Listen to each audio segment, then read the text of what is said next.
Carter and Corey, we are your co-hosts. My name is Carter Lane. This is Corey Ross. We're a rock band, but we like to talk about all kinds of music. Sonically, they're much, much different. I think I'm going to give this album 5 volts. Hello, girls and boys. Welcome to the Voltecast. Is it called the Voltecast? With your hosts, Carter Lane. Do you think what we said is bullshit? And Corey Ross. Yeah, it's a love-hate relationship. Talking about and reviewing all sorts of different albums. Oh, it sucked. All right, should we give this a go? What the fuck? What else are we going to do? Well, shit. Yeah. Hello, ladies and gentlemen, and welcome to the first ever installment of Voltcast. Or is What's up? What's up? Is it the That's it. Voltcast or is it just Voltcast? It's whatever you want it to be. Okay, I like the Voltcast. The Voltcast with Carter and Corey. Carter and Corey, we are your co-hosts.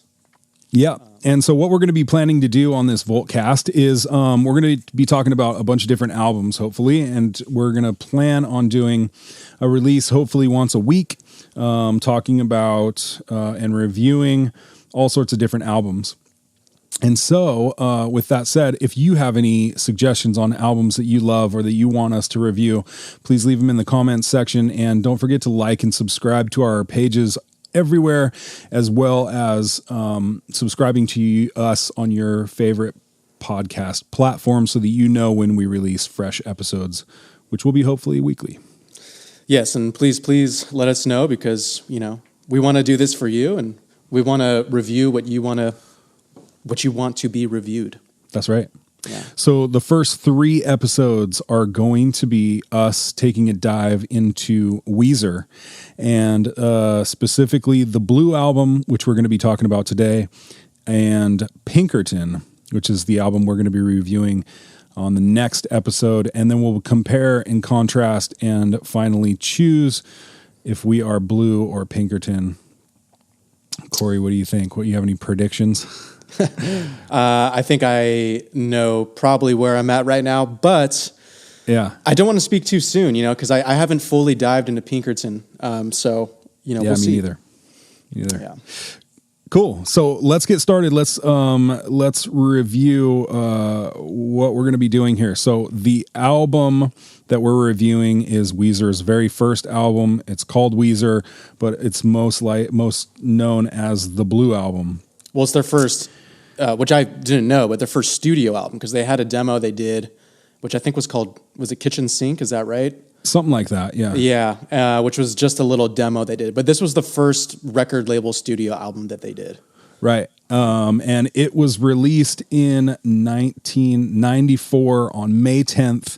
It was recorded August through September in 1993. So how old were you, Corey, when that was happening? 4 years old. 4 years old. Yeah. And I was 10.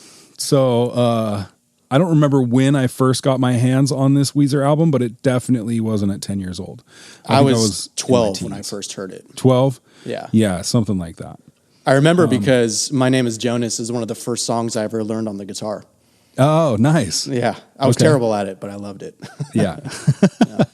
Yeah, standard. Yeah. So a couple things about this album.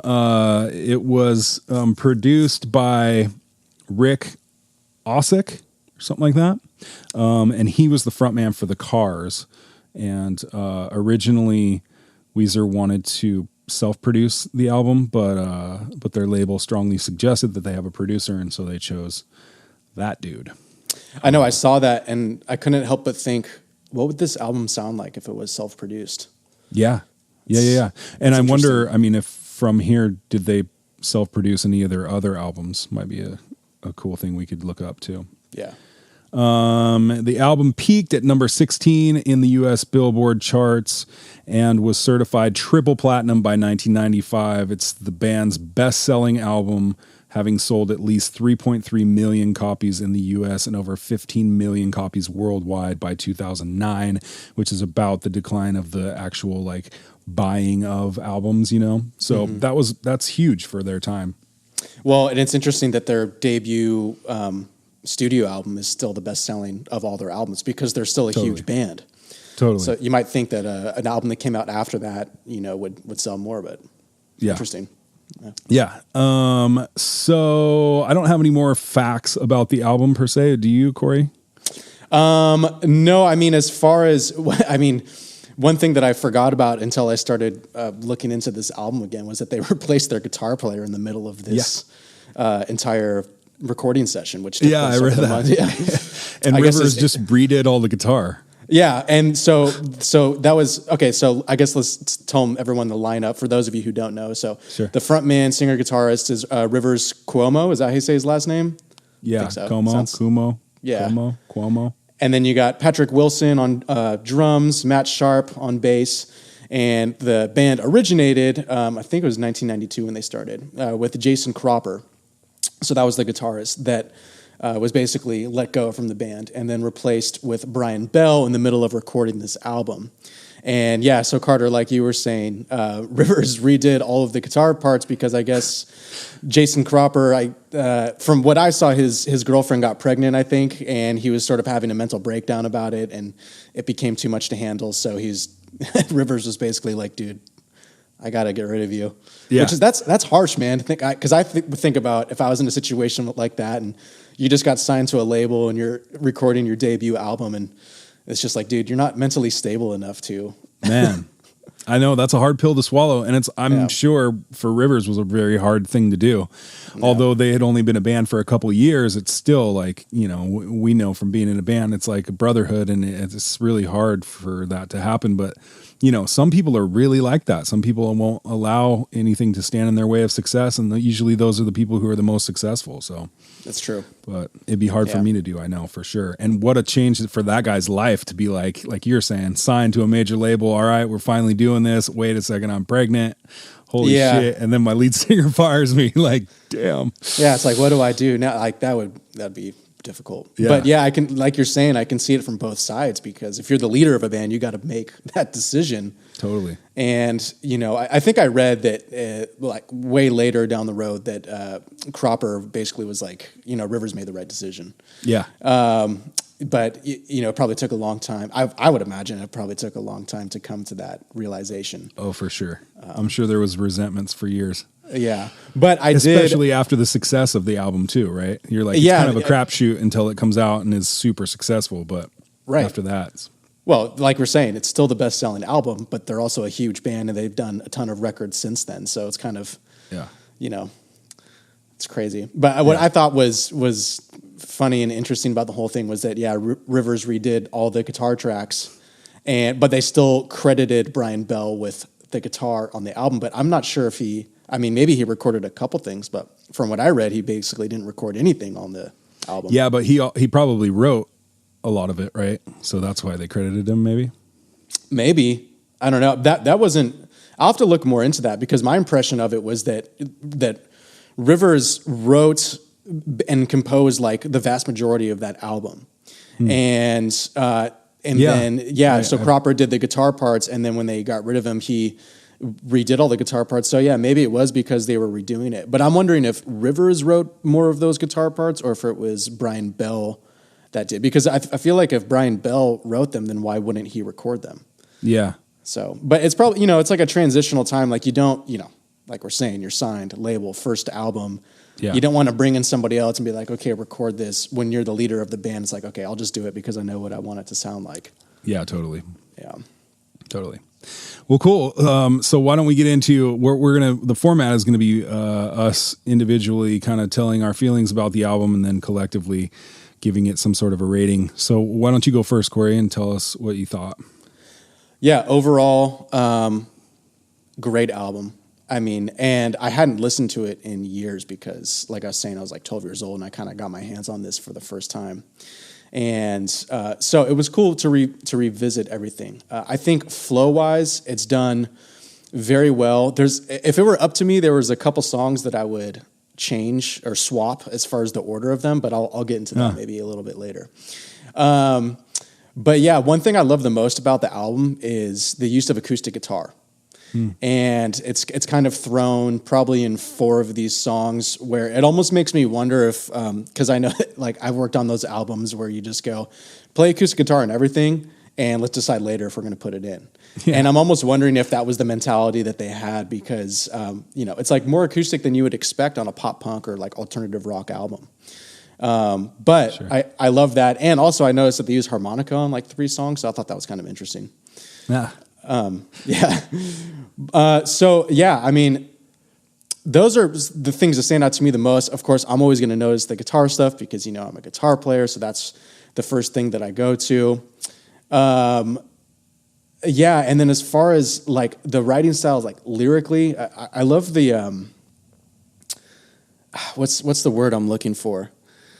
Almost just like the acknowledgement of like childhood, Yeah. It's like adolescence. Yeah, just in my garage, or just these like silly songs, about love or girlfriends or being dumped and stuff like that.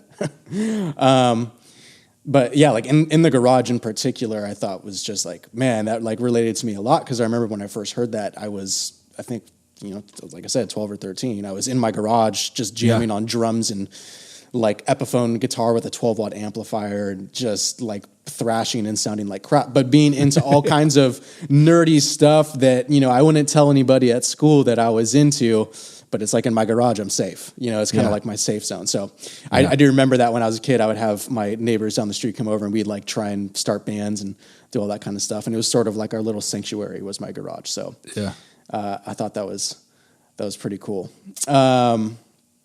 But yeah, as far as the flow, I have to say, really good. The one thing that I would think about switching around is let's see, No One Else is the second track. I would almost want to put Buddy Holly as the second track because Buddy Holly does feel like, I think from what I saw, it was the top rated single, like the top on the charts from that album. And it does kind of feel like a poppy single that you'd want to promote. And I know a lot of the times you want to put that as a second track of your album, because you have your opener, catch the attention, then it's like, okay, here's the hit song we're going to promote, right? Yeah. So I would, looking back, I would think, hey, I'm going to switch that. But I also read that Rivers didn't want to put that song on the album because he thought it was too cheesy. But the producer, that's where the producer was like, hey man, yeah, he's like, dude, you got to put this song in there, and it ended up being one of their hit songs. Yeah, and he probably hates it to this day. He's like, exactly. And I mean, we've had those experiences where we're like, is this song too cheesy? And then you kind of push it back in the album a little bit. Yeah. But, it's like you go back, it's like, maybe we should have just made that the second track. So I thought that. And then I also would have moved Undone, the Sweater song, later in the album. And we can get into... like as far as the last song of the album, so Only in Dreams. I thought great last song of the album because it's like a really like driving kind of outro that ends the entire thing. But I almost feel like it's mocking Undone as far as the outro because they're really similar. And so when I listen to that, I go, it's like they're really similar in that way, but I like Undone better. I think it ends stronger than Only in Dreams. And so, if it were up to me, I would probably put Undone last on the album, just for that reason. And I wonder what that would have changed. Right. I mean? Because that's one of the other hit songs. I think that's actually the first song that I ever heard from Weezer. So was Undone. Yeah. Well, yeah, I was reading too that it's not supposed to be like, it's supposed to be a really serious song or like a sad song, but everyone thought it was kind of funny. Yeah. Which was my experience too when I first heard it, because they have like the party scene going on. People are talking in the background. It's like, hey man, cool to see you. You go to the party later? And I'm kind of like, is this a joke? And I'm sort of laughing when I'm listening to it. Yeah. But yeah, I would say overall, those are my kind of views of the album. I'll wait to give my rating until you talk about stuff that you want to talk about. Okay. I also think that it's a great album from beginning to end. I think that's another thing that's cool about what we're doing here is actually taking a look at the entire piece of entire album as a piece of work itself, which I think is kind of rare these days. People are releasing just singles and a lot of people are listening to playlists and things like that. And it seems rare to me that people really appreciate the of an album as a whole. So I really appreciate the art in this album. Unlike you, I was a little bit, first of all, I heard, but not as specifically as you, the acoustic guitar. Mm-hmm. And I thought that it was very tastefully done throughout the album. But what I heard originally as the album as a whole was that more like raw, grungy sound. There were like pop songs and it was pop kind of lyrics, but mixed with that like really hard, like the first thing you hear is that fucking grinding guitar and him fucking screaming, "My name is Jonas." Like, yeah, that song is such a good like song because you're like, holy shit, oh, this is fucking sweet. Mm-hmm. Like, who is this, you know? So I really enjoyed the sound of the album as a whole, being that it was kind of more raw and kind of grungy, kind of dirty, like kind of like I like. I didn't enjoy the harmonica in the album. I thought that it was misplaced. Like both times I was like, is that fucking harmonica? Like, or 3 times or whatever. Whenever it was used, I thought that it could have been used cooler. That melody could have been used cooler if it was a electric guitar, or if it was some other sort of instrument. But I did like it, and the lyrics for me are a little bit on. They're just. I am more of a fan of the music, I think, of this album than I am of the lyrics. I don't necessarily think that they're terrible, but there's a few songs where I'm like, okay, like. You know, that's good or interesting to hear, because I was interested to see like what your perception of the lyrics. Yeah. And I tend to like more serious lyrics, anyways. But like, just there's a lot of like adolescent and angst, and like you can tell that they're pissed off, which I like. But then there's also this poppy side to them, and so I don't dislike them, but I definitely like one of the songs. Let me look which one it was here. It's the Surf Wax America. And I kind of understand what they were doing with that song, but like the punk like beat and everything, the music of that song is so sick. And then they have like this, "You take your car and I'll take my board." And and I just think I personally think it could have been written better. Yeah. The lyrics about that song could have been done. It's almost, I understand like what they were trying to say and like their statement, you know, but. Yeah, I was going to say it's almost like they haven't had a world of experience yet, you know, maybe just Rivers in that case. I mean, I'm speculating. I don't know what his experiences were like in life at that point, but it almost feels like, like in My Name is Jonas, it's almost like he's talking about his experience growing up with his brother and then moving on, you know, and it's like, that's like almost kind of what's going on, and sort of like these first time experiences that he's having, or like Say It Ain't So, where he's looking back on, or my understanding of it is that like his parents going through a divorce because of alcoholism. Mm-hmm. And it's very much stuff that like, if I was younger and just getting out of high school or something like that and was reflecting on those kind of experiences that I had in my upbringing, that may be similar lyrics that I would write, you know? Totally. Yeah, I think so too. I just think some of them are a little bit cheesy. Yeah, I guess. But not to say that affects my view of the album as a whole. It's just one of the things I noticed was a few times I was like, could have changed that up a little bit maybe. Or I would have maybe changed that up. I thought In the Garage, I totally relate to that song. I thought it was great. And I also thought, the lights agree with me. Shutting down, yeah. I thought that Holiday should have been the album ender, and that Only in Dreams should have been cut. Oh, dude. That's so By the time I got to Only in Dreams, I was kind of done. And I think that's because a lot of the songs, sonically, a lot of the songs sound the same, which is something that makes a good album as a whole. But by the time I hit Holiday, I was like, oh shit, here's the end. This is so fucking sick. And then Only in Dreams for me just droned out, and it's definitely my least favorite song. And I agree with you. It sounds like Undone, but kind of a not as good version of it. And I would have cut Only in Dreams and had Holiday be the like solid like album ender. Okay, that is hilarious because the song that I would cut from this album is Holiday.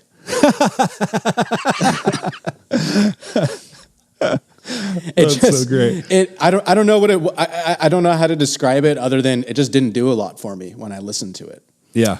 And I mean, it's almost like they didn't put, I don't know if this is true, but it almost felt like they didn't put as much thought into that song as other ones. And that's probably bullshit. I'm sure they put thought into all the songs. But just from a perspective as like a listener just listening through the whole album. Yeah. I got to Holiday and I was kind of like, meh.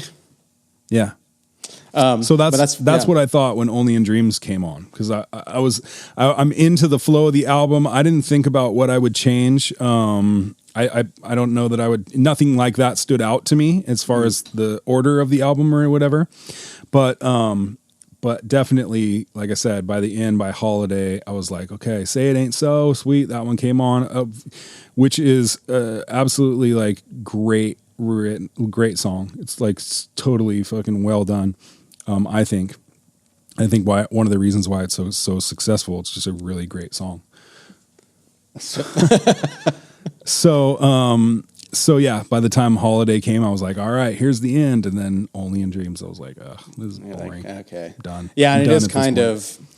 Which I is can see surprising how because it's not a very long album. It's only 40-something minutes. And so it wasn't like, yeah, I was just over the sound at that point after 40 minutes of listening to it or whatever.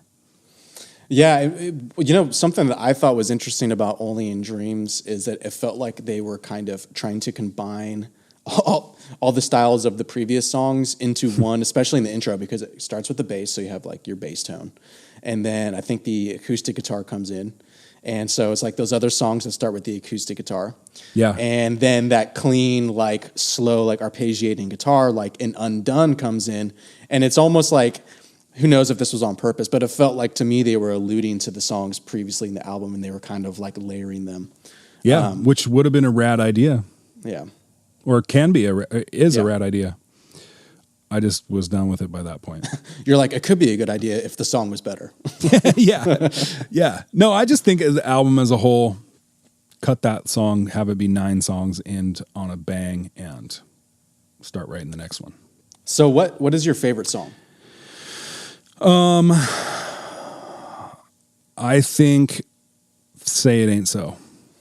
Really? Yeah, I think that's my favorite song on this album. A close second would be My Name is Jonas, just because like it's just so epic the way it comes in. It feels like he's fighting desperately for his right as a musician or something. You know what I mean? Like it just comes in swinging, you know? His very first album, very first song, and he just has this huge statement. And like, I don't know. I just think it's fucking powerful and rad. Yeah. I would agree with that. I think Say It Ain't So is the best song. I think The World Has Turned and Left Me Here is my favorite song on this album. Ah, yeah. And I go back to the acoustic guitar. I just think the acoustic guitar is mixed so well in that song as far as like stylistically. And it's simple. He's just arpeggiating. He's just kind of playing these chords. Yeah. But I just think it sounds really great. I've always loved that song. But similar to you, my next 2 songs would be Say It Ain't So and My Name is Jonas. Mm-hmm. So those are definitely up there. Say It Ain't So is my favorite song as far as the guitar work goes. Yeah. Which I thought all of it was great. I Yeah. thought, the whole album, the music for the whole album was absolutely great for me. Yeah. I agree. Did you look at the deluxe version at all, like with the B-side tracks? No, with these things, I tend to just focus on what was originally presented. Yeah, that's what I did too. And I sort of just meandered at like some B-side tracks, but I didn't even really listen to them intensely. Yeah. Yeah. Yeah. Cool. And so I think that I haven't listened to Pinkerton too much. I definitely, this was like the Weezer album that I really listened to, and I'm not a huge Weezer fan. I've maybe listened, other than this album, I don't think I've listened to a full album of theirs besides this one. Little pieces of like hit songs and things from other albums I've heard and liked. But as far as like listening to a full album, like this is the one that I had. And I don't know that was for any specific reason. Not like I got the second album and didn't like it when I was younger or something, but it was just like, I just had this album. Yeah. It's almost like, you just didn't, I don't know, care enough to pay attention to the, to the other ones. Yeah, album. possibly. Yeah. So you think Sweater that, Song was definitely the one I've heard first from my cousin Yeah. Joel, that was played. And then I was like, oh, what's this album? So, and talk about one of the greatest music videos of all time. yeah, totally. They're just like it with the blue backdrop and then the dogs running, everything slow motion. You're just kind of like, what's really happening? Yeah. And I think that this band garnered a lot of attention from MTV at the time because it was really in the height of like MTV and what it was doing for musicians and bands at the time. Yeah. And I'm not sure what else was going on. I meant to look that up, but I don't know what other albums and bands were at the top of the charts in, when was this released? 1994? I don't have charts, but I found some interesting albums that were released around the same time. Mm-hmm. So Beastie Boys' Ill Communication was released on May 31st. Fucking great album. Yeah. And that was like with Sabotage and what were some of the other tracks on there? I can't remember, but so 9 Inch Nails was released in March of that year. That month that the Blue album was released was The Closer came out as their single from 9 Inch Nails. You had Seal in his self-titled album released that month. Seal? Yeah. Yeah. And then Soundgarden was released. So Super Unknown was released on March 8th. Fuck. That's one of the ones we have to review. I know. Yeah. And so Black Hole Sun came out in May. It came out in March, the album, but released as a single in May. So those are there was a ton of them, but when I was browsing through them, those were some that caught my eye. I was like, oh, it's interesting. Yeah. And I believe like the grunge scene was pretty popular right at that point too. Well, and that's what I was reading. The week of May 21st, 1994, the Hot 100 on the Billboard music charts. Number 1 was I Swear by All For One. Number 2 was The Sign by Ace of Base. Number 3, I'll Remember from Madonna. Number 4, Prince. Number 5, R. Kelly. Number 6, Big Mountain. So what was R. Kelly at that Big time? Mountain was ooh baby I love your ways every day, yeah. Classic. Return to Innocence by Enigma. By the Crash Test Dummies was number 8. Do you remember the Crash Test Dummies? Nope. Oh, that is an album we have to look at too. Tony Braxton and Tevin Campbell. So these were all the Billboard. You have to remember, I was like 6 years old. Sure. And so me even getting into this Weezer album really wasn't until later 7 on. years later. Yeah, I was like, but this is what, this is the top 10 charts. This is what they were up against when they released it, the week that it was released. Just really interesting to see that it's all R&B, pop, real pop music. Yeah. Madonna, Ace of Base, I Swear, All For One, Prince, R. Kelly. Those are all very much R&B pop. Well, and it's like you're saying, the grunge was like really that kind of rock scene at the time. But there was this slow emergence of kind of like Weezer at that time was kind of like a crossover between, they were trying to be an alternative to grunge and like more towards the pop punk, I think, type of thing. And so, you start seeing bands like that emerge around that time. So it's an interesting transition. Yeah. So what is your, and this was right after Kurt Cobain passed away. He passed away April 5th of 1994. Wow. And that was pretty much, I believe that was the height of Nirvana was around when he passed away. So in the wake of Nirvana passing away, or Kurt passing away and Nirvana being at the top of their game, this was released. It's interesting. which is significantly more poppy than anything. Maybe that Nirvana played ever into the success. You know, it was sort of like the passing of, I don't know, Nirvana and then the emergence of something a little different. Yeah, and there's definitely similarities in terms of like what the music and what the albums stand for, but sonically they're much different.